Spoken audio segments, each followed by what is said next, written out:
All right, so get this. We're diving deep into computers designing drugs. Oh, wow. I know, right? It sounds like sci-fi, but it's a real thing, Right. and it's causing quite a stir. For sure. You know how you sent in that research on DiffDock, claiming it's revolutionizing drug discovery? Yeah. Well, let's just say, after going through all this material, Right. things aren't as clear-cut as that first paper made it seem. It's definitely a case of more to the story. Right. So before we get lost in the AI hype, we need to grasp the basics. Yeah. What even is this docking thing they keep talking about? Okay. Explain it like I accidentally wandered into a high-level science meeting. So imagine a protein like a giant, weirdly shaped parking lot, Okay. and a drug molecule is a car trying to find the perfect spot. Okay.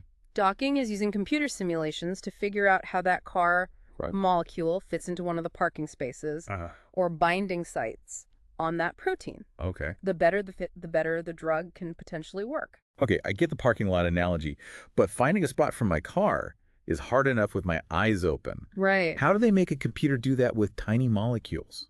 It's a complex process involving lots of calculations and algorithms. Wow. Traditional methods have been around for a while, Okay. but they can be slow and computationally expensive. Right. And that's where DiffDock came in, Yeah. claiming to shake things up with deep learning. Right. This paper was all like, DiffDock's here, it's faster, it's better to move over old methods. Yeah. But then those other sources you brought in had a different take, didn't they? They did, and this is where it gets interesting. Ooh. The rebuttal paper argues that DiffDock's results are misleading Really? because of something called the near-neighbor problem. Wait, so this super advanced AI might just be recognizing familiar molecules instead of actually predicting new interactions? Yeah. Is it judging a chef based on how well they can microwave a frozen dinner? That's a great way to put it. Really? Essentially, DiffDock might be acing the test because it's already seen the answers. Oh. The rebuttal paper showed that traditional methods, when tested fairly, actually outperformed DiffDock, especially Surflex-Dock. Hold on.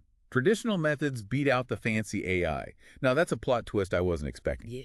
But before we dive into how they figured that out, Okay. can you break down this near-neighbor problem a little more? Sure. What exactly does it mean, and why is it such a big deal? Think of it like this DiffDock was trained on a massive data set of protein-ligand complexes. Okay. Ligands, by the way, are just the fancy science term for the potential drug molecule. Good to know. Thanks for clarifying that. Of course. Okay. Now, the problem is that some of the molecules and proteins in that training set were very similar to the ones it was tested on. Yeah. So instead of genuinely predicting how new molecules would interact, DiffDock might have just been recognizing those familiar patterns from its training. So it's like studying for a test by memorizing last year's exam. You might do great, but you don't actually understand the material. Right. And in this case, it could mean missing out on potentially life-saving drugs because the AI got fooled by a molecular doppelganger. Exactly. Wow. And that brings us to the rebuttal paper and how they systematically debunked the initial claims about DiffDock's performance. So they really dug deep to make sure it was a fair comparison. They meticulously combed through the original data set, making sure there were no errors or inconsistencies. Okay. Then they systematically identified near-neighbor cases in the DiffDock training set. So like molecules that were... Meaning molecules and proteins that were practically twins of those being tested. Yeah, oh, so they were making sure DiffDock wasn't just seeing double, like showing up to a costume party and realizing everyone else had the same idea. Exactly. And get this, they found that a whopping 2/3 of the test cases had a near neighbor in the training set. Oh my goodness. That's a lot of potential for bias. Right. And when they looked specifically at test cases without near neighbors, DiffDock's performance absolutely tanked. Really? Its success rate plummeted to a measly 21%. Wow. Compared to 57% for cases with near neighbors. Talk about a reality check. Ooh, right. It really highlights how misleading those initial results were. Yeah. But to be fair, didn't the original DiffDock paper try to address this problem with a temporal split? They did. Oh. They tried to train the AI on older data and test it on newer data, Good. assuming that newer structures would be less likely to have close matches in the training set. Right. A clever idea, But but it wasn't enough to completely eliminate the problem. right. I guess even with a time gap, those sneaky near neighbors can still slip through, especially when you're talking about complex molecules with subtle similarities. Right. The rebuttal paper highlighted that even a time difference doesn't guarantee uniqueness, especially when you consider that scientists often build upon existing research, Yeah. leading to new molecules that share similarities with older ones. So this is where the experience of those who've been working in this field for years really shines.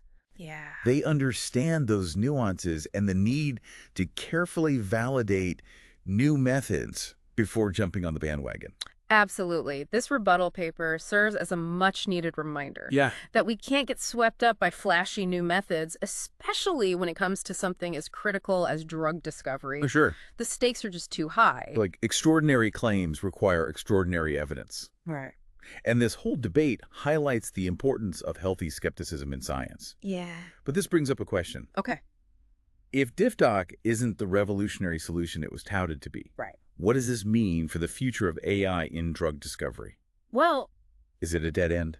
not at all. Okay. Deep learning still holds incredible potential. Uh-huh. It's already making waves in other areas of drug discovery, Right. like predicting molecule properties and identifying drug targets. Right. And future AI methods could very well address the limitations of DiffDock and make genuine breakthroughs in docking and virtual screening. So it's not a complete write-off for AI, but more like a proceed with caution sign. Exactly. We need to be mindful of the limitations and make sure these methods are being used responsibly and evaluated rigorously. Exactly. And that's precisely what makes this research so valuable. Okay. It's prompting the field to take a step back and critically assess the role of AI in drug discovery. This whole debate really got me thinking about the bigger picture. Yeah. The rebuttal paper mentions that these findings have implications beyond academic squabbles. Uh-huh. They actually impact the real-world process of drug development. Right. And that's something our listeners should care about. Right. Absolutely. This isn't just a theoretical debate. It has real consequences for how new treatments are developed and how quickly they reach the people who need them. So let's connect this back to our listener. Why should you care about this whole debate over docking methods? Right. It's not just scientists arguing over who has the coolest algorithms. Right. Remember, at the end of the day, the goal is to develop new treatments. The faster and more efficiently we can do that, Right. the better.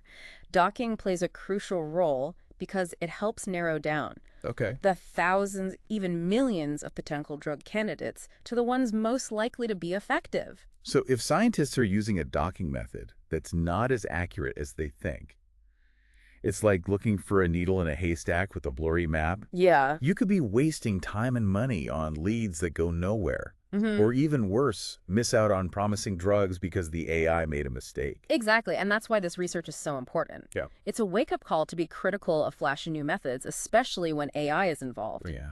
Imagine if drug development went full steam ahead with DiffDock without understanding its limitations. Right. It could have set back progress by years. That's kind of scary when you think about it. Yeah. It underscores how important those skeptical scientists are. They're like the quality control team, making sure the science is solid before we all get too excited about a new tool. Think of them as the guardians of good science, always pushing for rigor and careful validation, and that benefits everyone in the long run. So what's the takeaway for our listener? Does this mean AI is a bust for drug discovery? Well, Should we just stick to the old school methods? not at all. AI still has a huge role to play. Remember, it's already making progress in other areas. And future AI methods could very well address the limitations of DiffDock. Right. But it's all about balance, embracing the potential of new tech while being critical and discerning. It's like we can't let the excitement over shiny new tools make us forget the importance of good science. Exactly. It's like anything else. Yeah. You need to understand the strengths and the weaknesses before you rely on a tool. For sure. This has been an eye-opener. For sure. We started with a paper claiming a revolution in drug design. Yeah. And through careful analysis and healthy skepticism, uncovered a more complex story. It highlights how important it is to dig deeper, question assumptions, and remember that even in cutting-edge science, things aren't always what they seem. Absolutely. And it reminds us that science is a process of constant learning, questioning, and refining. And that's what makes it so fascinating. Great point. Well, I think we've given our listener a lot to chew on today. Remember, staying informed and engaged helps us all navigate this complex world, especially when it comes to something as important as our health. Couldn't agree more. So until next time, keep those brains buzzing and don't be afraid to ask tough questions.